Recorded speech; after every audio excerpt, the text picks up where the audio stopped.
अस्सलाम वालेकुम नाजरीन। इस एपिसोड के आगाज में हम देखते हैं काहिरा के बाजार में लोग जंगियों के खिलाफ एहतजाज कर रहे होते हैं और आवाज उठा रहे होते हैं और सलाहुद्दीन अय्यूबी भी वहां पर पहुंच चुके होते हैं और महमूद का साथी सलाहुद्दीन अय्यूबी से कहता है, कोई तमाशा तुम्हारे बगैर मुकम्मल नहीं होता। ये है जंगी अमीर जिसने हमारी कोशिशों से चुराया हुआ सोना तारकीन वतन में तकसीम किया। तो जवाबन सलाहुद्दीन अय्यूबी कहते हैं, जबकि तुम मेरा नाम जानते हो तो तुम्हें लोगों को उकसाने की बजाय पहले आकर मुझसे पूछना चाहिए था। तो जवाबन वो शख्स कहता है, हमने वही देखा जो हमें देखना था। इसके साथ ही वो उस लम्हे को याद करता है जब सलाहुद्दीन अय्यूबी लतीफ के साथ मिलकर सोना तकसीम कर रहे थे और महमूद ने उससे कहा था, वाज़ेह रहे कि सलाहुद्दीन अय्यूबी तारकीन वतन के सरबराह लतीफ से मोहब्बत करते हैं। ये मिस्रियों का सोना हमसे लेकर तारकीन वतन को देते हैं। तो उस शख्स ने कहा था, ये बदकिस्मती की बात है, कोई नहीं बोल रहा। कम अज कम आप तो बोले कमांडर, आपकी बातों को मद्देनजर रखा जाता है। आपके सिवा कोई भी लोगों के हकूक का दिफा नहीं कर सकता। इस ख्याल के बाद सलाहुद्दीन अय्यूबी कहते हैं, तुम मेरी बात सुनो, क्या हुआ है मुझसे सुनो। क्या तुम में से कोई अस्कलान से है? तो उनमें मौजूद चंद लोग हाथ खड़ा करते हैं, जिन्हें देखकर सलाहुद्दीन अय्यूबी कहते हैं, जब सलीबियों ने फातमियों से अस्कलान छीन लिया तो तुमने हिजरत की और यहाँ पर आ गए। तुमने सलीबियों के जुल्म से भागकर यहाँ पर पनाह ली। एबलन के मुसलमानों ने भी ऐसा ही किया था। उन्होंने अपने अंगूरों के बागात, मालो असबाग छोड़कर यहाँ की जिंदगी से चिमटे रहने की कोशिश की। कौंतक की वसीयत के मुताबिक लूटे गए माल के मुताबिक सोना तकसीम किया गया। वाकई हकूक की फराहमी में ताखीर है। यह सुनकर महमूद का साथी कहता है, एक ज्यादा काबिल एतमाद कहानी बनाई। जिसने उसे वहां से निकाला वो सोना क्यों तकसीम करेगा? तो जवाबन सलाहुद्दीन अय्यूबी कहते हैं, उसने अपनी मौत से कबल इन्हें इनके हकूक देने का फैसला किया। अपने दिमाग से सोचो कि तुम्हें क्या कहा गया है। अगर हम अपनी मर्जी के मुताबिक सोना तकसीम करते तो क्या हम अपने फौजियों को पहले नहीं देंगे? जंगी करारगाह वहां पर है। ये सुनकर महमूद कहता है, आप ऐसी बात करते हैं जिसमें कोई दिलचस्पी ही ना हो। ये ताजर आपको अखराज अदा करने के लिए दिन रात काम करते हैं। और फिर लोग भी महमूद की बात की तायद करते हैं, ये सच कह रहा है, ये सच कह रहा है। मगर सलाहुद्दीन अय्यूबी कहते हैं, ये झूठ है। वजीर शहवार अपनी जाती जायदाद से हमें हमारा हक दिलाएंगे, लेकिन उसने अवाम पर बोझ डाल दिया। आपका एतराज बिल्कुल दुरुस्त है, लेकिन ये गलत फैसला है कि वजीर शहवार ने हमसे मशवरा किए बगैर ये सब किया। अब अपने फरीजे पर तवज्जो दें। मैं माली सूरत-ए-हाल को ठीक करने के लिए वजीर शहवार को जाती तौर पर एक दरखास्त करूंगा, लेकिन सबसे पहले मैं उसे ढूंढूंगा जिसने बाबा सईद और उस शायर को कत्ल किया। मैं उससे हिसाब लूंगा। यह सुनकर साथ ही तमाम लोग पुरसकून होते हुए वहां से चले जाते हैं। और फिर सलाहुद्दीन अय्यूबी अपने साथियों से कहते हैं, तमाम दरवाजे खटखटाएं, सबको सच बताएं। ये गिलाजत हम सब पर फेंकी गई है। इसी लम्हे करातेगन उनके पास आकर कहता है, यही होगा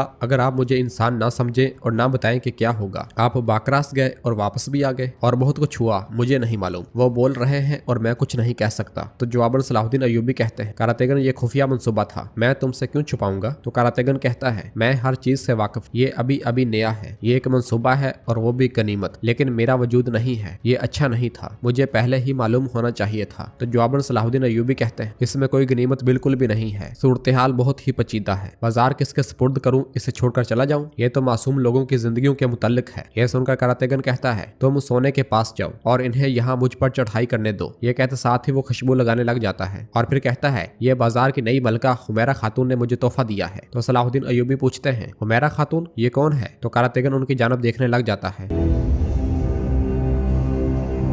नाज़रीन, फिर इसके बाद हम देखते हैं कि काले चोगे में मलबूस बालन एबलन में आगे बढ़ रहा होता है। किसी लम्हे सामने से गुजरने वाले सिपाही कहते हैं, हट जाओ, चातलियून आ रहा है। यह सुनते साथ ही बालन छुप जाता है और घोड़े पर सवार चातलियून वहां पर दाखिल होता है। एक सिपाही उससे कहता है, हमारे 3 फौजी एबलन के करीब मारे गए हैं जनाब। तो चातलियून पूछता है, किसने किया? तो जवाबन सिपाही कहता है, ना किसी ने उनके चेहरे देखे और ना ही उन्हें पहचाना। इसके साथ ही चातलियून घोड़े से नीचे उतर आता है और किले की जानब देखते हुए कहता है, तो ये कौंतक की मेरास है, बदबूदार एबलन। यकीनन अगर शहनशाह मुझे एबलन देने का फैसला करता है और फिर कतार में लगे लोगों से पूछता है क्या हो रहा है, तो एक शख्स आकर बताता है, कौंतक हफ्ते के एक मखसूस दिन में तमाम गरीबों को खाना फराहम करता है। अब वो रब के साथ है, लेकिन उसकी मेहरबान रूह अब भी हम पर नजर रखे हुए है। ये सुनकर चातलियून हंसने लग जाता है और कहता है, कौंतक को तब गरीबों को खाना खिलाना पसंद था। मेरी बात सुनो, आप जो खाना खा रहे हैं उससे लुत्फ उठाएं, क्योंकि अब से आपको खाने का एक नवाला भी मुफ्त में नहीं मिलेगा। कोई है यो ना समझे। इसके साथ ही वो एक दुकान से सेब उठाकर खाने लग जाता है। उसकी ये तमाम हरकत देखकर बालन को बहुत ज्यादा गुस्सा आता है और वो जैसे ही मुड़ता है तो सामने मार्कोस खड़ा होता है और उससे कहता है, एबलन में खुश आमदीद, यहाँ से आपका ताल्लुक है बालन, कोई है जो आपको देखना चाहता है।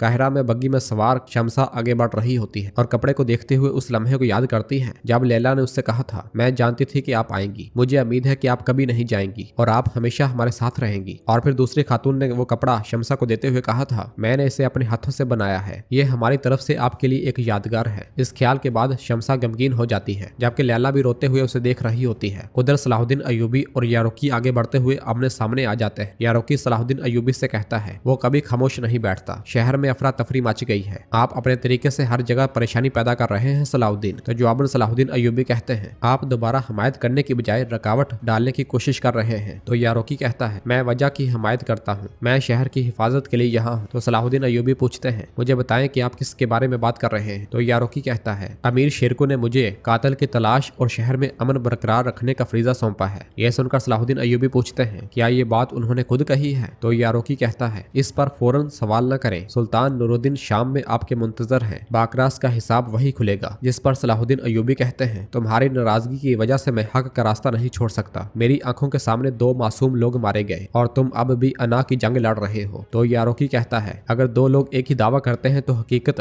नतीजे से आश्कार होगी। सिपाहियों, काहिरा की कमान अब से हमारे सुपुर्द होगी, गलियों में अच्छी तरह तलाश करो, आप जिसको भी मशकूक समझते हैं उसकी छानबीन करें। यह सुनते साथ ही सिपाही वहां से रवाना हो जाते हैं और सलाहुद्दीन अय्यूबी भी आगे बढ़ते हैं। आगे बढ़ते हुए एथरस सलाहुद्दीन अय्यूबी से पूछते हैं, मेरे अमीर ये क्या हो रहा है, क्या अमीर यारोकी अपने लिए जगह बना रहा है। तो सलाहुद्दीन अय्यूबी कहते हैं, अभी तुम इसकी मुखालफत न करो और अपने फरीजे पर तवज्जो दो। उनका पीछा करते करते कारातेगन यारोकी तक पहुंच जाता है और कहता है, अपना हाथ बढ़ाओ। तो यारोकी पूछता है, आप मेरा हाथ क्यों चाहते हो कारातेगन। तो कारातेगन गुस्से से कहता है, मैं तुम्हारे हाथ का क्या करूंगा, अगर मैंने तुमसे कहा है हाथ बढ़ाओ तो बढ़ाओ। यारोकी जैसे ही हाथ बढ़ाता है तो कारातेगन चुपके से उसके हाथ में अंगूठी रख देता है और कहता है, ये अंगूठी कातिल की है, मैंने उसे उस वक्त पकड़ लिया जब वो भाग रहा था, वो आखिरी लम्हात में मुझसे छूट गया, मेरे हाथ में बस यही आया। तो यारोकी पूछता है, सलाहुद्दीन को देने की बजाय मुझे क्यों दे रहे हो। तो जवाबन कारातेगन कहता है, मैं उससे नाराज हूँ, मैं चाहता हूँ कि आप मिस्र में अपना मुकाम पालें। यह कहते साथ ही कारातेगन वहां से रवाना हो जाता है।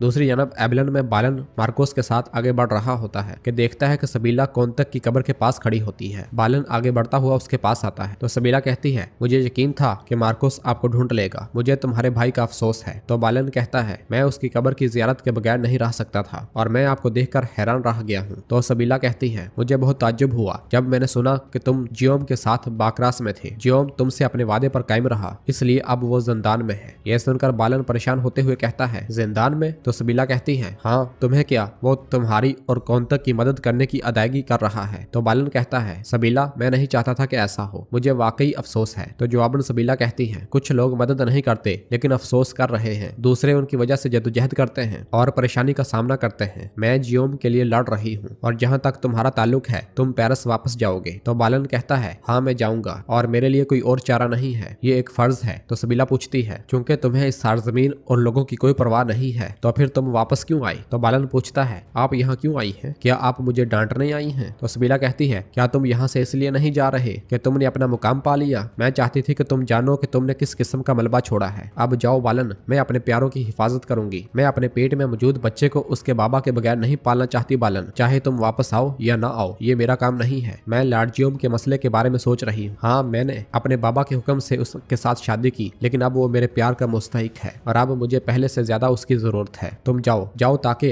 चातलियन का एबलन के हुक्मरान के तौर पर ख्वाब पूरा हो सके। तुम एबलन से जितना दूर होगे ये एबलन के उतना ही करीब होगा, तुम्हारा सफर अच्छा गुजरे। ये कहते साथ ही सबीला वहां से चली जाती है। काहिरा में सलाहुद्दीन अय्यूबी शेरकू के पास आते हैं और कहते हैं, इसका क्या मतलब है चचा, आपने मुझसे पूछे बगैर यारोकी को कैसे इजाजत दे दी। तो शेरकू कहते हैं, मैं कितने लोगों के मरने का इंतजार करूं सलाहुद्दीन, मिल्लत बारूद बन चुकी है लेकिन तुम फिर भी अमन की बात कर रहे हो। तो सलाहुद्दीन अय्यूबी पूछते हैं, जब यारोकी सबको मारकर उल्टा लटका देगा तो क्या ये सब कुछ हल हो जाएगा, वो हमें जाल में फंसा रहे हैं, क्या आप नहीं देखते। तो शेरकू कहता है, यहाँ से सब कुछ साफ नजर आ रहा है, अगर हम कुछ किए बगैर यही इसी तरह इंतजार करते रहे, मिल्लत अपनी मर्जी से इंसाफ दिलाने की कोशिश करेगी, तब तुम असल में अफरा तफरी देखोगी। तो सलाहुद्दीन अय्यूबी कहते हैं, चचा आप आग से खेल रहे हैं, हम मिस्र को अच्छे से नहीं जानते। दूसरी जानब एक मैदान में बादशाह इमालिक सुल्तान नूरुद्दीन के पास बैठा होता है और कहता है, मैंने कुदस में आपकी मेजबानी की, मुझे उम्मीद थी कि आप इस वीरान मैदान की बजाय शाम में मेरी मेजबानी करेंगे। तो जवाबन सुल्तान कहते कहते हैं, हमारे दरमियान बाहमी कोई ताल्लुक नहीं। मैं तमाम इस्लामी सरजमीन का सुल्तान हूँ, लेकिन तुम सिर्फ कब्जा करने वाले हो। एक सदी भी गुजर जाए तब भी हकीकत नहीं बदल सकती। तो हिमालय कहता है, बिल्कुल तुम्हारी अनाक की तरह ये भी नहीं बदलेगी। तुम्हें लगता है कि मैं अमन चाहता हूँ और तुमसे डरता हूँ, जबकि मैं अपनी ताकत को मजबूत कर रहा हूँ। इब्तदाई सलेबियों ने जंग करके जमीन हासिल की, अब मैं जड़ें मजबूत करने का जिम्मेदार हूँ। ये मेरे काम करने का तरीका है। तो सुल्तान कहते हैं, जड़ पकड़ने से पहले तुम्हें जमीन और इंसान की कदर करना होगी। हमने देखा है कि तुमने मिस्र में क्या किया है, अमन समेत सब कुछ। ये तुम्हारे मकासद को पूरा करने का सिर्फ एक बहाना है। तो हिमालय कहता है, मिस्र में जो कुछ हो रहा है इससे मुमलकत का कोई ताल्लुक नहीं है। काउंट माइल्स इसलिए कामयाब हुआ क्योंकि उसने पुराने वजीर से इत्तेहाद किया था। वो मेरे हुक्म के अंदर नहीं था, उसने मेरे फैसले की खिलाफ वर्जी की। ये सुनकर सुल्तान कहते हैं, हिमालय वो शख्स जिसका तुमने नाम लिया, अगर वो एक आम हमलावर सिपाही होता तो इससे कोई फर्क ना पड़ता, लेकिन वो एक कमांडर है। उसने कैरक किला बनाया। माशाल्लाह, कोई ऐसा नहीं जो आपकी दोस्ती को ना जानता हो।